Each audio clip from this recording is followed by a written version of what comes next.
दोस्तों, आज हम बात करेंगे हरियाणा की उस सियासी हलचल की जिसने सत्ता के गलियारों में बेचैनी फैला दी है।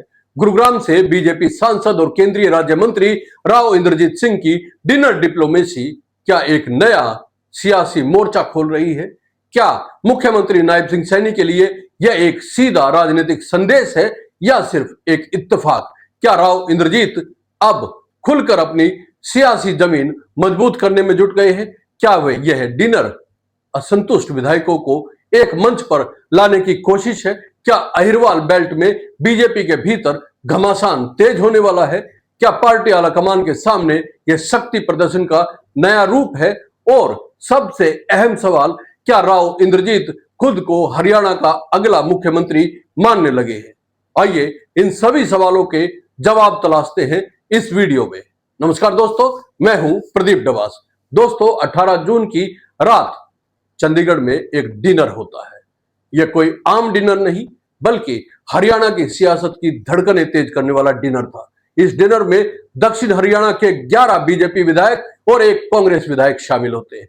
जगह है आरती राव का सरकारी आवास। आरती राव जो खुद हरियाणा सरकार में मंत्री है और राव इंद्रजीत सिंह की बेटी है, यानी पूरा आयोजन एक सियासी परिवार की अगुवाई में होता है। अब सवाल उठता है कि क्या सिर्फ सामाजिक मेलजोल था यह डिनर, या कोई गहरी सियासी मंथन को यहां अंजाम दिया गया? खुद विधायकों ने तो यही कहा कि राजनीति नहीं हुई, बस डिनर था। लेकिन राजनीति में जो दिखाई देता है अक्सर वह सच नहीं होता। दोस्तों, इस डिनर की टाइमिंग और इससे ठीक 3 दिन पहले यानी 15 जून को रेवाड़ी में सीएम नायब सिंह सैनी की धन्यवाद रैली में जो कुछ हुआ वह पूरे घटनाक्रम को बेहद दिलचस्प बना देता है। मंच पर राव इंद्रजीत मौजूद होते हैं और खुलकर सीएम सैनी को बोलते हैं, मुख्यमंत्री जी, हमने आपकी सरकार बनाई है, हमारा हक बनता है हमारा काम किया जाए। जवाब में सीएम सैनी भी कम तीखे नहीं रहते। कहते हैं कि हम किसी जाति की नहीं, 3.25 करोड़ लोगों की सरकार है। यानी साफ संदेश था कि राव इंद्रजीत के जातीय दबाव पर या क्षेत्रीय दबाव को सरकार तरजीह नहीं देगी। यही नहीं, सीएम ने दिल से रिश्ता जैसे शब्दों से बात को भावनात्मक मोड़ देने की कोशिश की, लेकिन यह बयान उस तीखेपन को कम नहीं कर पाया जो राव के लहजे में झलक रहा था। राव इंद्रजीत का डिनर उसी तीखी बहस के बाद आता है।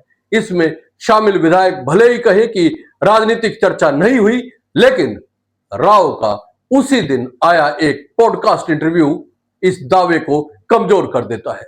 इस इंटरव्यू में राव ने एक के बाद एक कई सियासी धमाके किए। उन्होंने कहा कि मुख्यमंत्री नायब सिंह सैनी है, लेकिन सीएम ऑफिस में अब भी मनोहर लाल के टाइम के अफसरों की ही चलती है। यानी एक तरफ मुख्यमंत्री की आलोचना और दूसरी तरफ पूर्व मुख्यमंत्री मनोहर लाल की प्रशासनिक पकड़ पर सवाल। साथ ही साथ राव ने यह भी स्वीकार किया कि उन्हें केंद्र में कैबिनेट मंत्री नहीं बनाए जाने की टीस है, लेकिन काम हो जाते हैं। यह बयान सिर्फ एक वरिष्ठ नेता की निजी टीस नहीं है, बल्कि इससे साफ होता है कि राव अब खुलकर अपनी राजनीतिक हैसियत का दावा कर रहे हैं। उन्होंने खुद को हरियाणा का सबसे बड़ा जनाधार वाला नेता बताया। उन्होंने कहा कि कुछ लोग मुझसे कतराते हैं क्योंकि उन्हें डर है कि पार्टी मुझे बड़ी जिम्मेदारी ना दे दे। यह बयान सीधा सीधा मुख्यमंत्री पद की तरफ इशारा करता है। राव इंद्रजीत ने यह भी कहा कि मुझे छेड़ोगे तो मैं चुप नहीं बैठूंगा, फिर चाहे वो मुख्यमंत्री ही क्यों ना हो। यानी यह भी स्पष्ट कर दिया कि अब रक्षात्मक नहीं, आक्रामक मूड में है। उन्होंने यह भी कहा कि मुख्यमंत्रियों से अनबन इसलिए हो जाती है क्योंकि जिनकी मदद करता हूं वह मेरी ताकत को मेरे खिलाफ इस्तेमाल करते हैं। यानी यह संदेश भी साफ है कि वे अपने सियासी जीवन में बार बार धोखा खा चुके हैं और अब खुद को कमजोर साबित नहीं होना देना चाहते।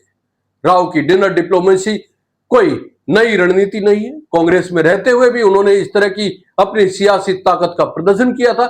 इसके बाद बीजेपी में आने के बाद 2015 में जब मनोहर लाल मुख्यमंत्री बने तो राव ने पहले सांसदों को और फिर अहिरवाल के विधायकों का डिनर रखा। तब अपने दुर्विरोधी राव नरबीर को बुलाया नहीं गया था और मंत्री पद से नाराज प्रोफेसर रामविलास शर्मा को न्योता दिया गया था। यानी डिनर सिर्फ खाना खाने का कार्यक्रम नहीं था, वह एक रणनीतिक चाल थी। 2021 में जब चर्चाएं थी कि पार्टी अहिरवाल में राव का विकल्प तलाश रही है, तब भी उन्होंने ऐसा ही डिनर आयोजन किया था। पहले ये आयोजन रामपुरा हाउस में होते थे, अब बेटी के सरकारी आवास पर हो रहे हैं। फर्क सिर्फ मंच का है, मंशा वही है, शक्ति प्रदर्शन। अब बात करते हैं उस सीट की जो राव की इस रणनीति को और गहरा बना देती है, नांगल चौधरी। यह सीट कांग्रेस की मंजू चौधरी ने भाजपा के अभय यादव को हरा कर जीती थी। प्रचार के दौरान मंजू चौधरी ने कहा था कि राव इंद्रजीत उनका साथ दे रहे हैं। यह बयान खुद में बहुत बड़ा एक बयान था और बहुत कुछ कहता था। अहिरवाल की एकमात्र सीट जहां कांग्रेस जीती, वहां भी राव का नाम चर्चाओं में रहा। यही नहीं, अभय यादव और राव के रिश्ते भी मधुर नहीं माने जाते, यानी अहिरवाल में अब भी राव का प्रभाव कायम है। इसलिए यह डिनर एक राजनीतिक संदेश है, पार्टी के लिए भी और विरोधियों के लिए भी। संदेश है कि राव अब रिटायर होने वाले नहीं हैं, भले ही उम्र 75 पार कर चुकी हो। बीजेपी में 75 साल के बाद रिटायरमेंट का अनकहा नियम रहा है, लेकिन हरियाणा में राव का परिवार इकलौता है जिसके पास 2 मंत्री पद है। खुद राव केंद्र में राज्य मंत्री और बेटी आरती राव राज्य सरकार में कैबिनेट मंत्री। यानी पार्टी ने भी अब तक राव को प्रभाव को कम नहीं किया है या कम नहीं कर पाई है पार्टी राव के प्रभाव को। मगर सवाल उठता है, क्या यह डिनर डिप्लोमेसी नायब सैनी के खिलाफ एक सियासी मोर्चा है? क्या राव की यह रणनीति सैनी को कमजोर करने या आला कमान को दबाव में लाने की कोशिश है, या फिर यह सिर्फ राव के पुराने तौर तरीकों का हिस्सा है, अपनी प्रासंगिकता बनाए रखने का तरीका? लेकिन इन सवालों के बीच यह भी देखना है कि राव अब सीधे सीधे नायब सैनी की प्रशासनिक पकड़ पर सवाल उठा रहे हैं। राव का बयान सीएम ऑफिस में अभी भी मनोहर लाल के बाबू ही फैसला ले रहे हैं, यह प्रशासनिक तंत्र पर सीधा हमला है। अगर ऐसा है तो क्या राव चाहते हैं कि नायब सैनी पूरी तरह से अपनी टीम तैयार करके काम करे, या फिर यह कहने की कोशिश है कि सीएम बनने के बावजूद सैनी स्वतंत्र नहीं है? इधर राव खुद को जननेता साबित करने पर तुले हैं। उन्होंने साफ कहा कि मनोहर लाल ने काम तो बहुत करवाए लेकिन जननेता नहीं बन पाए। यह बयान भी संदेश देता है कि अब पार्टी को ऐसा चेहरा चाहिए जो जनाधार वाला हो और जिसे जाटों समेत हर वर्ग का समर्थन मिले।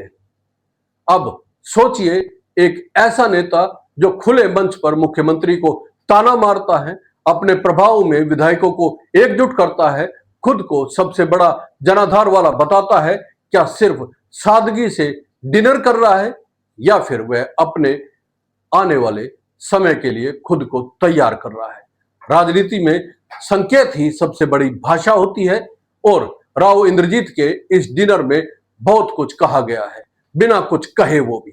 यह डिनर सियासत के उस उबाल की शुरुआत है जिसकी आंच अभी धीमी है, लेकिन असर बहुत दूर तक जाएगा। अब देखना होगा कि भाजपा आलाकमान इस डिनर को केवल सामाजिक कार्यक्रम मानकर नजरअंदाज करती है या फिर इसे राजनीतिक चेतावनी समझकर कोई ठोस कदम उठाती है।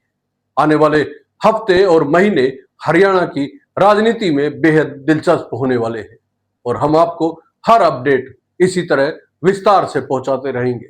दोस्तों, ये वीडियो अगर आपको अच्छी लगी है तो लाइक और शेयर कीजिए और राव इंद्रजीत की इस सियासत को लेके कमेंट करना ना भूलें।